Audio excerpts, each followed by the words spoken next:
Burası Fransa ya da İngilizce haliyle French. Hey Burak, biz Fransızlara İngilizce kelimesinden bahsetme. Tamam, bir sakin ol. Bahsettiğim şey şudur ki bir Fransız insanı İngilizce dilinden pek hoşlanmaz. Hatta bu dilden nefret eder. Sebebini soracak olursanız aslında bunun birçok sebebi var. Örnek olarak bir Fransız dilini dünyanın en güzel dili olarak görür. Ama bu değil. İşte bu.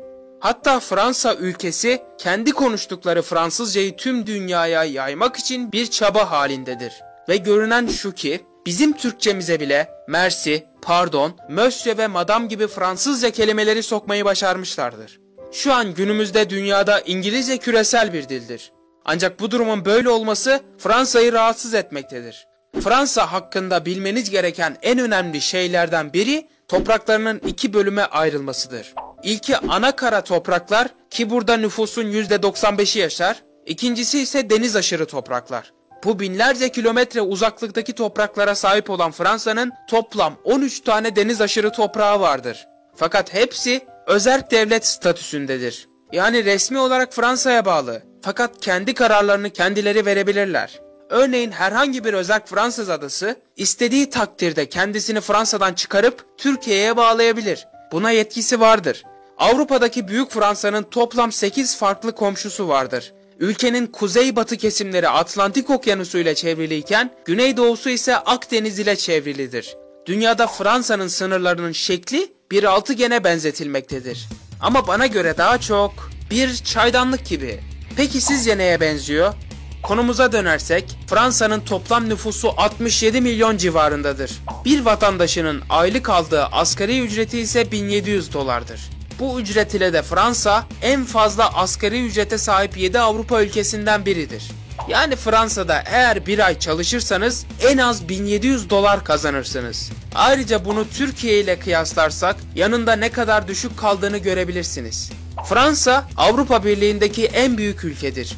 Birliğin topraklarının neredeyse 1/5'ini oluşturmaktadır. Fransa'nın bayrağından bahsetmek gerekirse kırmızı olan renk milliyetçiliği, beyaz eşitliği, mavi renk ise özgürlüğü temsil etmektedir. Fakat günümüzde Fransa'nın bayrağı bu şekilde olsa da 1800'lü yıllarda Fransız Krallığı'nın bayrağı sadece düz beyazdı.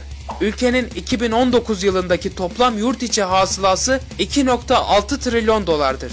Yani dünyanın en büyük ekonomileri sıralamasında 7. sırada. Ordu ve güç konusunda ise Fransa'nın toplamda 390 bin tane askeri bulunmaktadır.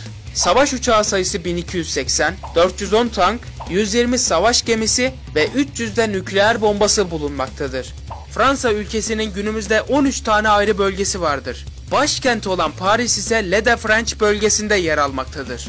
Hazır Paris konusu açılmışken biraz başkent hakkında konuşmak istiyorum. Burası Paris'tir ki daima dünyanın en romantik şehirlerinden biri olarak kabul edilmiştir. Nüfusu İstanbul'dan biraz düşük 12 milyon civarındadır. Fakat yaz aylarında gelen turistler Paris'in nüfusunu 20 milyona kadar çıkarabilmektedir. Ülkenin genelinde ise her yıl ortalama 80 milyondan fazla turist gelir. Ve bu rakam ise Fransa'yı dünyanın en çok ziyaret edilen ülkesi haline getirmiştir. Özellikle Paris'e gelenleri en çok şaşırtan şeylerden biri şehrin neredeyse her yerinin heykellerle dolu olmasıdır. Peki tam olarak Paris'te kaç tane heykel var diye soracak olursanız tam 1800 tane. Ayrıca Paris'te dünyanın en eski köprülerinden biri olan The Pont Köprüsü 1607 yılında inşa edilmiştir. Yani bu köprü yapılırken Osmanlı İmparatorluğu hala ayaktaydı ve sınırları böyleydi. Günümüzde Fransa'nın halkı çok fazla hamur tarzı yiyecekler tüketir ve Fransızlar canları ne isterse yerler. Fakat her şeyi abur cubur yiyen Fransa halkı gariptir ki Amerika gibi herhangi bir obezite salgını çekmez. Öyle ki Fransa'daki insanların yalnızca %15'i obezken Amerikan halkının ise %64'ü obezdir. Fransa'nın sorunlarına değinmem gerekirse başta ülkenin ciddi bir dışkı sorunu var. Ama insan dışkısı değil, köpek dışkısı. Fransa sokaklarında artan köpek dışkıları ülkenin genelinde uzun zamandır devam eden bir problemdir.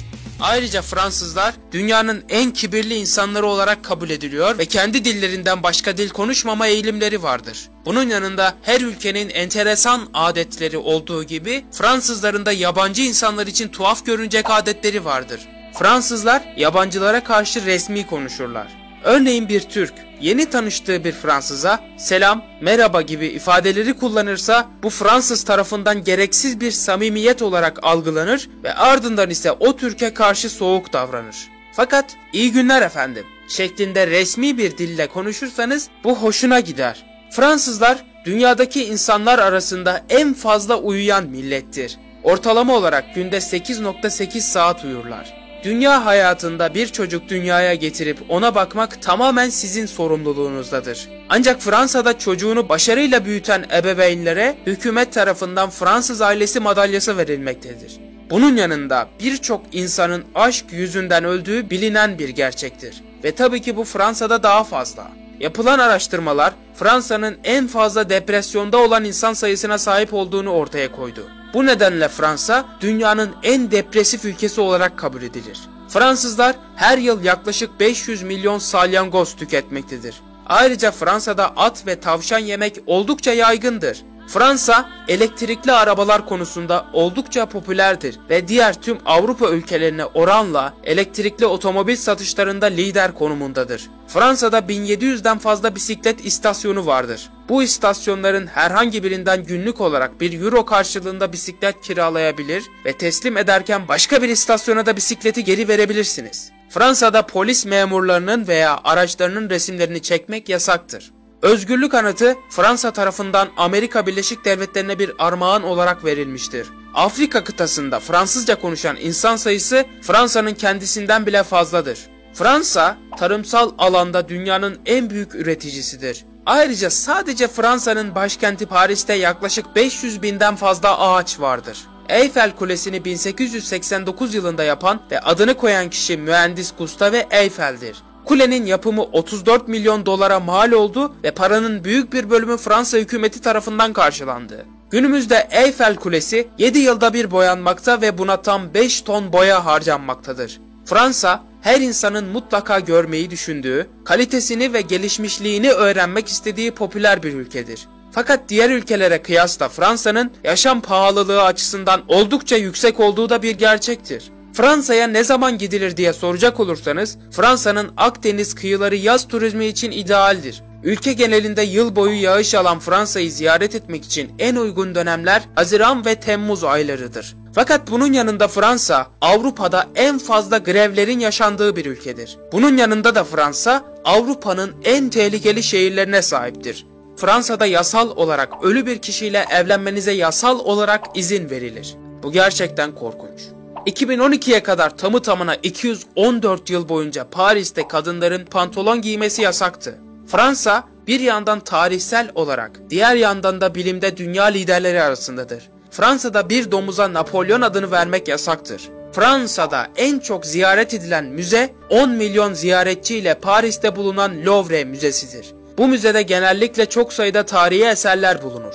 Bunların en popülerleri Heraklius'un heykeli ve Mona Lisa'nın orijinal tablosu gibi eserlerdir. Dünyada en fazla zaman dilimini Fransa kullanmaktadır. Toplamda 12 tane zaman dilimi vardır. Fransa'da bulunan Mont Blanc Dağı 4800 metre yüksekliğiyle hem Fransa'nın hem de Avrupa'nın en yüksek dağıdır.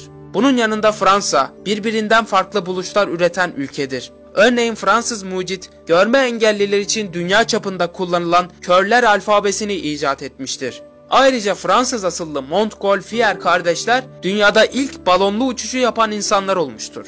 Fransa'da 1748 ile 1776 yılları arasında patates yetiştirmek ve yemek bile yasaktı. Fransa'nın Savoie bölgesinde Poussy adında küçük bir kasaba vardır ve burada kedi popülasyonu çok yüksektir. Son olarak 1 Nisan şakasını ilk çıkaran ülke Fransa olmuştur. Beni izlediğiniz için teşekkür ederim. Gelecek videoda beraber gideceğimiz ülkeleri yazmaya devam edin.